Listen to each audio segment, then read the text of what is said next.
Bonjour, nous sommes en classe de première scientifique et en classe de première enseignement technique en mathématiques. Nous sommes à la suite de la leçon 1. À la suite de la leçon 1, nous étions sur les équations bicarrées. Alors, avant de commencer, si vous êtes nouveau sur la chaîne, vous devez vous abonner, donc c'est-à-dire abonnez-vous et activez la cloche de notification pour ne pas rater nos prochaines vidéos ou bien nos prochains cours. Alors, le but c'est quoi? Vous devez suivre le cours et poser vos questions. Les questions sont posées en commentaire. Dès que vous voyez, c'est-à-dire une vidéo ou bien dès que vous suivez un cours, posez les questions en commentaire. De là, nous allons répondre à vos questions en apportant quelques éclaircissements sur les points sur lesquels vous n'avez pas compris.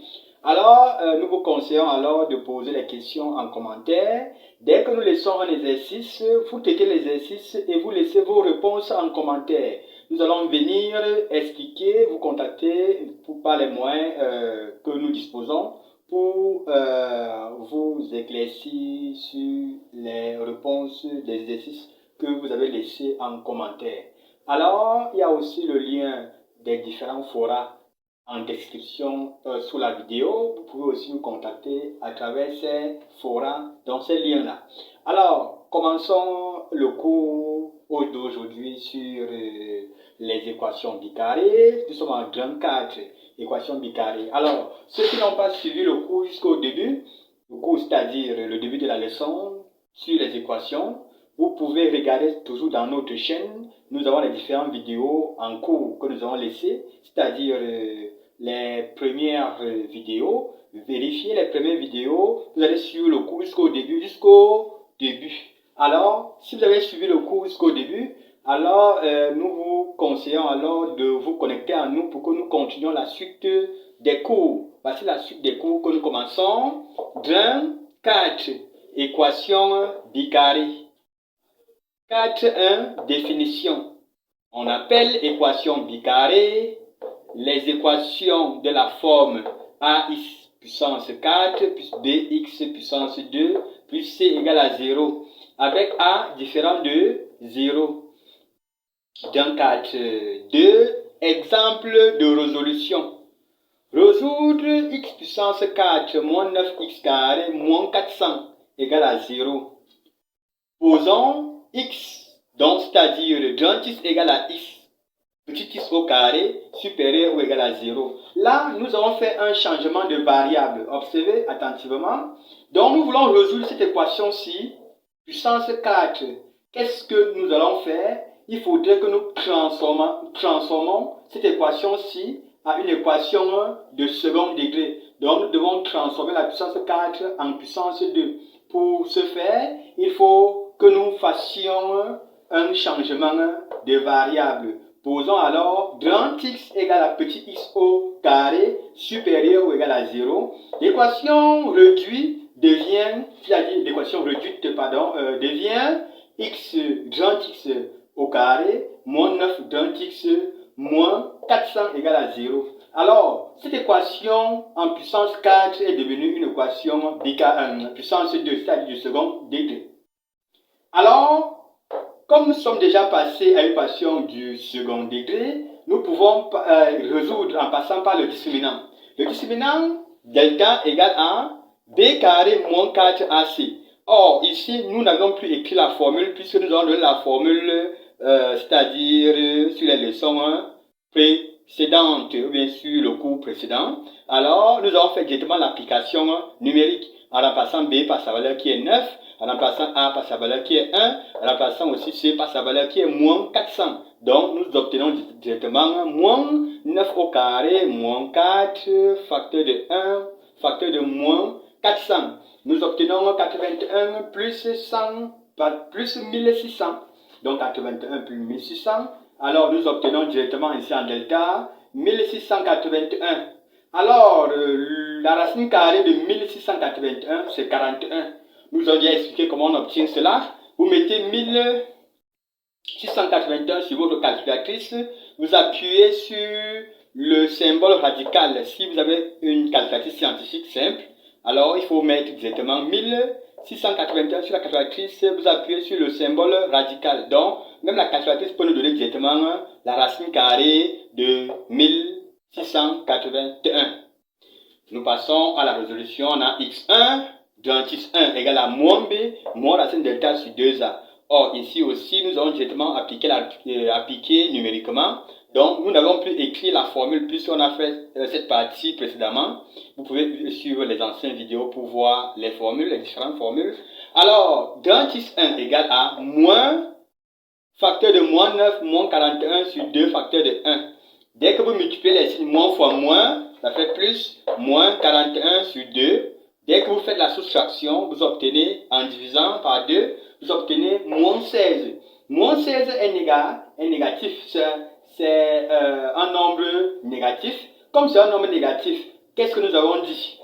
Que le x que nous calculons devrait être supérieur ou égal à 0. Ça devrait être positif.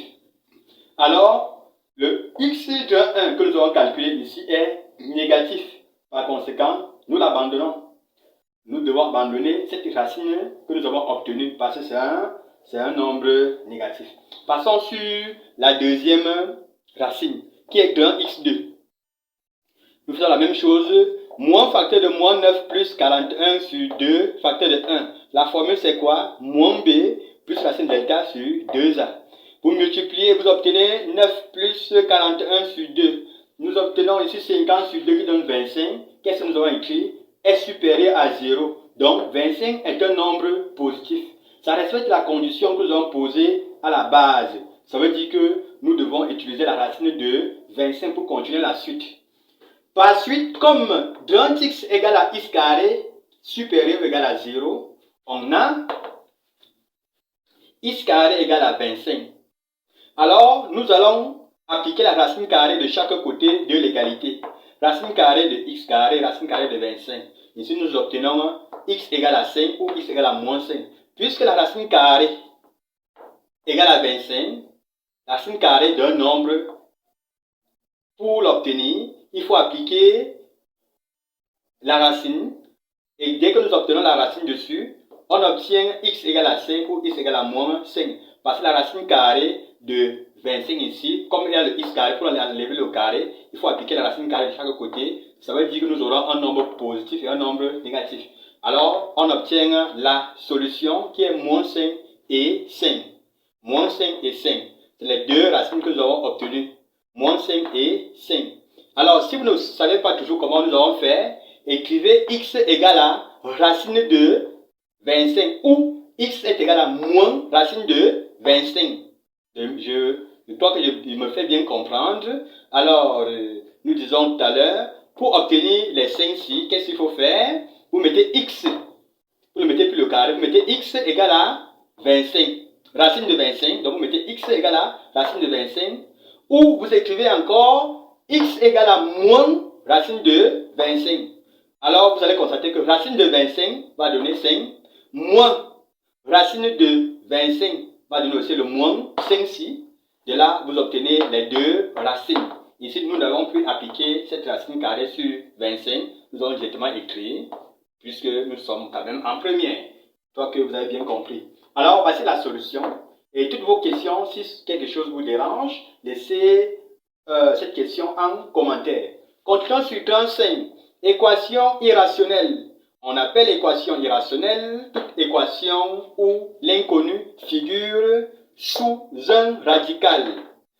On appelle équation irrationnelle toute équation où l'inconnu figure sous un radical. Donc, si nous donnons déjà une équation, dans cette équation, si vous constatez qu'il y a la racine carrée, imaginez-vous, alors nous avons affaire à une équation irrationnelle comme exemple de résolution. Nous avons ici racine de 3 moins x égale à x plus 3. Solution, nous voulons résoudre. Alors, pour résoudre cette équation, il faut suivre les étapes que nous avons mis en astérisque. Nous avons écrit les étapes ici en astérisque. Là, on a ici la première étape. Ce que le candidat doit faire, l'élève doit faire, l'enfant doit d'abord suivre la première étape. La première étape consiste à élever chaque membre de l'équation au carré. Premier membre, deuxième membre, nous élevons ça au carré. Donc, nous élevons ça au carré. Et nous élevons encore le deuxième au carré. Alors, qu'est-ce que nous obtenons? Racine de 3 moins x le tout au carré donne 3 moins x. X plus 3 le tout au carré donne x carré plus 6x plus 9. Vous pouvez développer. Le développement est très simple. X plus 3 au carré, comme en troisième ou bien en quatrième, vous pouvez faire ce terme-ci fois lui-même fois 2, donc c'est fois lui-même, 2 fois lui-même. Vous prenez le terme, vous faites 2 fois lui-même pour développer. Si vous connaissez développer, faites-le et vous allez obtenir le résultat ci. Ou bien vous prenez le x au carré, ça donne x carré. X fois 3, ça fait 3x fois 2, ça fait 6x. 3 fois 3, 9, directement. Donc, vous pouvez utiliser n'importe quelle méthode pour le développement. Alors, après avoir développé comme nous avons fait, nous allons réduire en faisant traverser les nombres d'un côté et les inconnus aussi toujours rassembler avec les nombres d'un côté. Alors, c'est ce que nous avons fait. Nous rassemblons tous les nombres, tout d'un côté. C'est ce que nous avons fait. Regardez bien. Et ensuite, nous réduisons. L'équation finale, nous obtenons x carré plus 7x plus 6 égale à 0. Et nous devons résoudre cette équation-ci en utilisant le discriminant. Alors, deuxième étape, delta égale à 7 carré moins 4 facteur de 1 facteur de 6. Nous résolvons 49 moins 24, ça donne 25 qui égale à 5 au carré. Alors, comme delta est positif, nous devons calculer x1. Ça fait moins b moins racine delta sur 2a. Ça fait directement moins 12 sur 2 qui égale à moins 6. X2 égale à moins 7 plus 5 sur 2 qui donne moins 2 sur 2 qui donne moins 1. Alors, nous avons obtenu deux racines négatives. Ces deux racines-là, moins 6 et moins 1. Qu'est-ce que nous devons faire? Nous devons utiliser deux racines pour vérifier l'équation initiale.